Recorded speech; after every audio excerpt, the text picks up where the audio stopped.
Divorces کی شرح بہت زیادہ ہو گئی ہے معاشرے میں،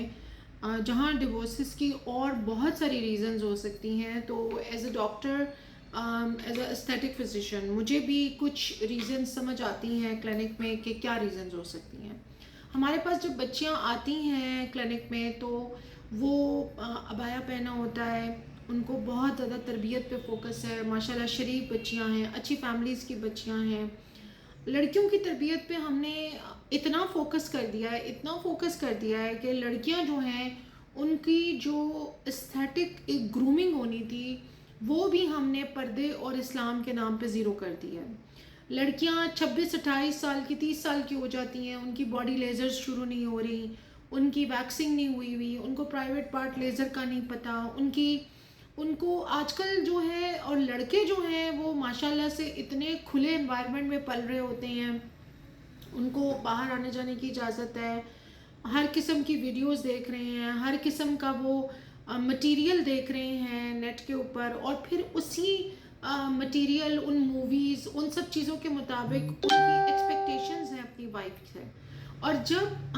میں لڑکی کی طرف دیکھتی ہوں تو لڑکی کو ابھی پرائیویٹ پارٹ لیزر اس نے جی فرسٹ ٹائم کرنی ہے یا ویکس فرسٹ ٹائم کرنی ہے، اور شادی میں 3 مہینے رہ گئے ہیں. باڈی اس کی پوری نشانوں سے بھری ہوئی ہے، گھٹنے، ٹخنے، ہپس، طرح طرح کے اس کے اوپر نشان ہیں، دانے ہیں، کمر پوری پوری دانوں کی بھری ہوئی ہے. لڑکیوں کی بغلوں میں سے شدید ان کو اسمیل آ رہی ہے، ان کو نہیں پتا کہ باڈی کو نیٹ کیسے کرنا ہے، ان کو نہیں پتا اسکن کو کلینز کیسے کرنا ہے، بالوں کو کیسے صاف رکھنا ہے، اپنی باڈی کو کیسے پریزنٹیبل رکھنا ہے. اب ہم دو ایسی ایکسٹریمز پہ ہماری سوسائٹی نکل گئی ہے جس میں ایک ایکسٹریم پہ تو لڑکے جو ہیں وہ انٹرنیشنل اور گلوبل دنیا سے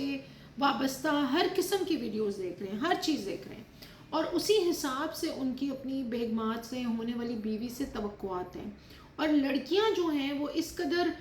شرمیلی ہیں، ابھی ان کو ویکسنگ کا نہیں پتہ، ان کو گرومنگ کا نہیں پتہ، ان کو یہ نہیں پتہ کہ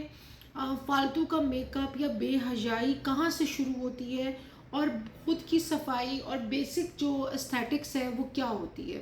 ہمارے گھروں میں جب شادیاں ہونے والی ہوتی ہیں لڑکیوں کی تو جہیز کے اوپر بات ہو رہی ہوتی ہے، ڈنر سیٹ کون سا آئے گا، میک اپ سیفورا سے کون لے کے آئے گا، پرفیومز کہاں سے آئیں گے، کمبل کہاں سے آئیں گے، بیڈ سیٹ کہاں سے آئے گا، فرنیچر کہاں سے آئے گا.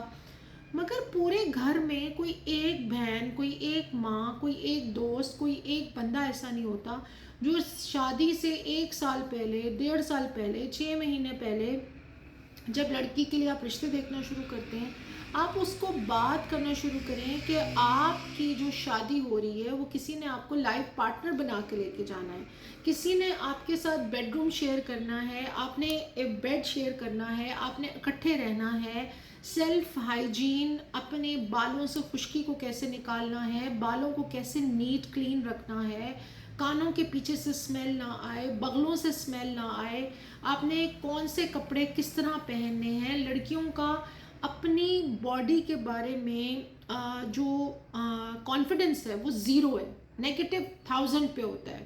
کیونکہ ہماری بچیاں جو ہیں وہ مذہبی ماحول میں پلی ہوتی ہیں، مگر مذہبی ماحول میں پلے ہونے کا یہ مطلب نہیں ہے کہ بچیوں کو آپ شادی کے لیے ریڈی نہ کریں، آپ ان کی گرومنگ ہی نہ کریں، آپ ان کو بتائیں ہی نہ کہ باڈی کو نیٹ کرنا ہے، آپ نے کوئی نائٹی پہننی ہے، آپ نے پریزنٹیبل ہونا ہے. لڑکے جو ہیں وہ طرح طرح کی چیزیں دیکھ کے آ رہے ہوتے ہیں، بیویوں سے ان کی بہت ساری ڈیمانڈز ہیں جو وہ بڑا اوپنلی اپنی فیونسے سے، اپنی منگیتر سے، اپنی بیوی سے مانگتے ہیں کہ بھئی میری یہ فینٹیسی ہے، تم یہ کپڑے پہنو، تم ایسی لگو، میں چاہتا ہوں کہ تم یہ نائٹی پہنو. اور لڑکیاں نے شور ڈالا ہوتا ہے کہ جی لائٹ آف کر دیں، لائٹ آف کر دیں. ایون میرے کلینک میں یہ کوئی مذاق کی بات نہیں ہے، میں مطلب کوئی مسالے کے لیے یہ ویڈیو نہیں بنا رہی. بہت سارے ایسے انسیڈنٹ ہوئے ہیں جن کے بعد مجھے مجبوری میں یہ ویڈیو بنانی پڑی ہے کہ جو ہسبینڈز ہیں وہ اتنے فرسٹریٹڈ ہیں کہ وہ کہتے ہیں کہ ڈاکٹر صاحب ہم زندہ لاشوں کے ساتھ کیا کریں، جو شور ڈال دیتی ہیں کہ آپ لائٹ آف کر دیں،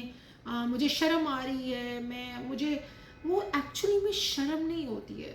میں مانتی ہوں شرم بھی ہوتی ہے، بٹ ہیونگ سیڈ دیٹ اتنی فضول بات جو مجھے کرنی پڑی ہے، اس کا مقصد یہ ہے کہ آپ کی باڈی جو ہے وہ شوہر کو فیس کرنے کے لیے آپ ریڈی نہیں ہیں. کسی نے بھی آپ کو شادی کے مینیو، شادی کی باتیں، کون سا قورمہ ہوگا، کون سی چکن ہوگی، سفورا کی آئی پیلٹ، شارلٹ ٹلبری کا میک اپ اور نارس کی فاؤنڈیشن کے علاوہ، آپ کے ڈائمنڈ سیٹس اور لہنگوں کی ڈسکشن کے علاوہ کسی نے آپ کو نہیں بتایا کہ آپ کو کوئی شادی کر کے کیوں لے کے جا رہا ہے، بیڈ روم لائف کیا ہوتی ہے، ایموشنل پارٹنر، آپ نے پارٹنر کے ساتھ ایموشنلی کیسے پورا اترنا ہے، کیا نیڈز ہوتی ہیں اس ریلیشن شپ کی، فزیکل نیڈز کیا ہیں اس ریلیشن شپ کی، اس کی ڈائنامکس کیا ہیں، اور کس طریقے سے آپ کی چھوٹی چھوٹی گندی ہیبٹس جو آپ کو پتہ بھی نہیں ہے کہ گندی ہیں، وہ کس طریقے سے آپ کے رشتے کو آہستہ آہستہ زیرو کر دیتی ہیں. اور پھر جب آپ کا خاوند باہر انوالو ہو جاتا ہے، پرماننٹلی آپ کا رشتہ ختم ہو جاتا ہے، آپ سے کمرے میں، بیڈ میں ایموشنلی فزیکلی رجوع کرنا بند کر دیتا ہے، تو پھر آپ ایک دم جاگتی ہیں، پھر آپ پڑھنا شروع کرتی ہیں، کسی دوست سے بات کرتی ہیں، ڈاکٹر کے پاس جاتی ہیں. یہ سب کچھ پہلے ہونا چاہیے، یہ سب کچھ شادی کے بعد ایک سرپرائز نہیں ہونا چاہیے. لڑکیوں کو نہیں پتہ، جو اچھی گرومڈ مذہبی گرومنگ ہماری جن فیملیز میں ہوئی ہے، وہاں پہ ایون لڑکیوں کو یہ نہیں پتہ ہوتا کہ کمیونیکیشن کیسے کرنی ہے، بات کیسے کرنی ہے، ایموشنلی آپ جو ہیں وہ کیسے کسی کے ساتھ کانورسیشن کریں گے، آپ نے ایک نئی لائف شروع کرنی ہے. یہ زیادہ امپورٹنٹ اسپیکٹ تھا شادی کا. اور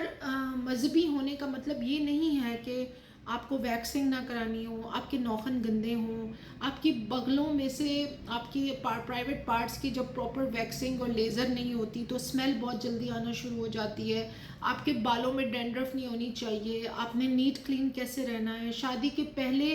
6-7 مہینے، 1 سال بیڈ روم میں آپ کی کیا کیا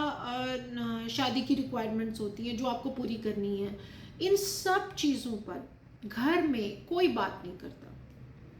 اور گھر میں ایک ہی بات میں سن رہی ہوتی ہوں کہ جب بچی کی شادی ہوگی اسے سب خود ہی پتہ چل جائے گا، جب بچی کی شادی ہوگی اس کو سب کچھ خود ہی پتہ چل جائے گا، جب شادی ہوگی جی ہمیں بھی پتہ چل گیا تھا، اس کو بھی پتہ چل جائے گا. اچھا، اب پتہ چلانے جلونے کے چکروں میں پرانے وقت اور تھے، کمیونیکیشن سلو تھا، سوشل میڈیا نہیں تھا، اپرچونیٹیز نہیں تھیں. ابھی اگر گھر میں بیوی ہسبینڈ کو رسپونڈ نہیں کرتی، اس کے ساتھ کوپریٹ نہیں کرتی، بیکاز اس کی ٹریننگ اور گرومنگ ہی نہیں ہوئی اس طرح سے، اس نے اپنی باڈی کو مینٹین کرنا نہیں سیکھا، اس کو کچھ پہننا نہیں آتا، پہن کے چلنا نہیں آتا، اس کو بہت سارے پرابلمس ہیں. تو لڑکے کہتے ہیں، ہسبینڈ کہتے ہیں کہ دیکھیں ہم نے یہاں پہ ٹریننگ اسکول نہیں کھولا ہوا، ہمارے پاس باہر بہت اپرچونیٹیز ہیں، اور اگر یہ گھر سے خود نہیں کچھ سیکھ کے آئی ہیں، ان کو نہیں پتہ میک اپ کیسے کرنا ہے، کپڑے کیسے پہننے ہیں، نائٹ ویئر کیسے پہننا ہے، ان کو چیزوں کا نہیں پتہ، شادی کی ریکوائرمنٹس کا نہیں پتہ، تو یہ ہماری ڈیوٹی نہیں ہے ڈاکٹر صاحبہ کہ ہم ان کو پرسنلی گروم کریں. انفارچونیٹلی ہمارے ہاں ابھی بھی مہنگا جہیز، مہنگی واشنگ مشین، مہنگے ڈنر سیٹ، مہنگی جیولری، لہنگے، اور لینا دینا کر کے ساس کو سیٹ دے کے اور بڑے بڑے کڑے دے کے ہم یہ سمجھتے ہیں کہ ہم نے بچی کا فیوچر سیکیور کر دیا. مے بی ان کا بھی اپنا ایک اینگل ہوگا، میں یہ نہیں کہہ رہی کہ وہ غلط ہیں، وہ صحیح بھی ہو سکتے ہیں، لیکن میں نے آج تک بڑی بڑی کوٹھیوں، گاڑیوں اور بڑی بڑی برانڈ شادیوں کی سٹیبلٹی ان چیزوں پہ نہیں دیکھی ہے. میں نے یہی دیکھا ہے کہ آپ کو بچی کو، جیسا کہ ہمارے دین میں بھی ہے کہ بچی کو آپ نے ایک شوہر کے، ایک محرم کے حوالے کرنا ہے، تو آپ اس کی ٹریننگ اس طریقے سے کریں، اس کو سمجھائیں کہ اس کی فزیکل ریکوائرمنٹس کیا ہوں گی، ایموشنل ریکوائرمنٹس کیا ہوں گی، منی مینجمنٹ کیا ہوگی، آپ نے بات چیت کیسے کرنی ہے، آپ نے کیسے ایک دوسرے کو لے کے جانا ہے، کون سی ایسی لائنز ہیں جو بالکل ان ایکسیپٹیبل ہیں، جن لائنز کے بیونڈ اگر کوئی آپ کو ڈریگ کرے تو آپ نے وہ ابیوز، وہ ٹاکسسٹی، وہ نارسسزم نہیں لینا ہے، لیکن کون سی لیجیٹیمیٹ لائنز ہیں جن کے اندر رہتے ہوئے آپ نے ریلیشن شپ کو ایک خوبصورت ریلیشن شپ بنانا ہے کہ اس کی بیوٹی بھی مینٹین رہے، آپ دین کی حدوں کو بھی پورا